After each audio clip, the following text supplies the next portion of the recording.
there's first the we protect things that we know.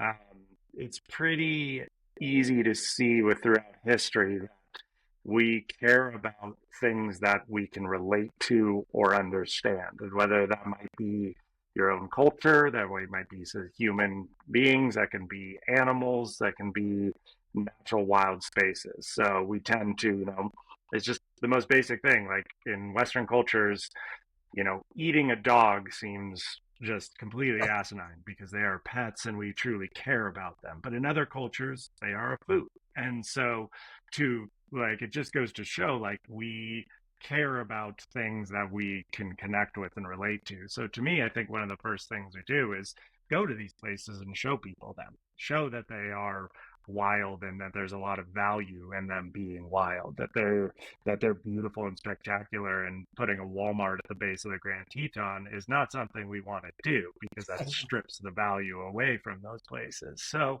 to me, I think part of it is just continually showing the fact that these places are worth protecting. And I think like in North America, the biggest conservation groups, the most private money that goes into conservation comes from hunters.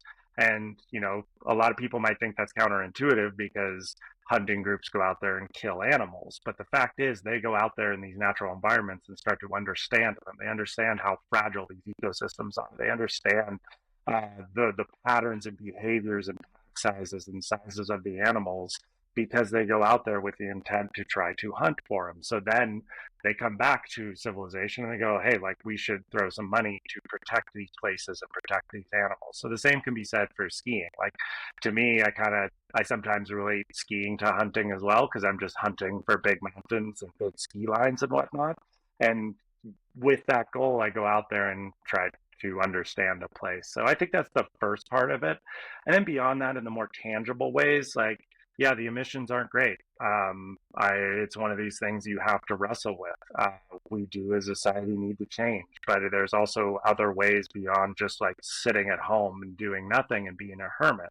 So, I tend to work on like political campaigns to make sure that there's people that are within I think our government that believe in things like climate change. I want to make action on climate change. Work with NGOs, fundraising, whether that's donating my time to do fundraisers for them, kind of stuff like that in the more tangible way. So, like, I'm not going to be able to save the planet, but if you can contribute 5% of your time to that, and we all do that, then we're going to be on a positive path. So yeah. There's a Everyone likes to talk about recycle and reuse, and one of my favorite things that you did recently, you talked about your ski boots, and 3 seasons old, just still rolling around. If they ain't No, broken, like they're like 8 years old. I was just in Portilla skiing on them. They're at least 8 years old, so they're still rolling. So I might as well keep using them. how do you see with that push and pull of brands giving you new kit and you needing to use the current season of kit in your films, with also nothing been wrong with last year's kit, for example? How are you able to navigate that? Yeah, well, actually, this year I sent a letter to all my sponsors, be like, please don't send me unsolicited gear. So they will just send you gear, and you're like, I half the stuff I don't need. So I've been trying to pull back on and telling sponsors that unless I'm actually ordering this gear, would you not send it to me? There's certain things like you need to be on the newer equipment to promote the newer equipment for whatever reason, whether it's like a totally changed kit, like your outerwear is totally different, it's a new model and whatnot, then we're going to have to be in that stuff.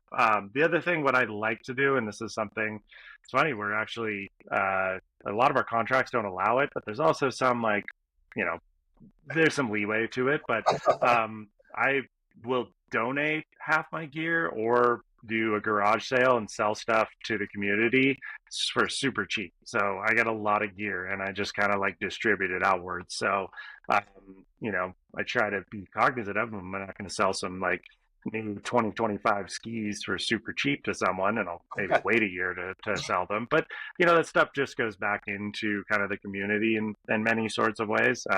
like I said, I get kind of get laughed at every once in a while by the local kind of donation center here when I drop stuff off, and they know me now because I like drop off stuff and it's got like tags on it still because I've never used it, and they're like, "This is like a $600 jacket." And you're like, I don't know, sell it to someone for $10, and they probably need it more than I do.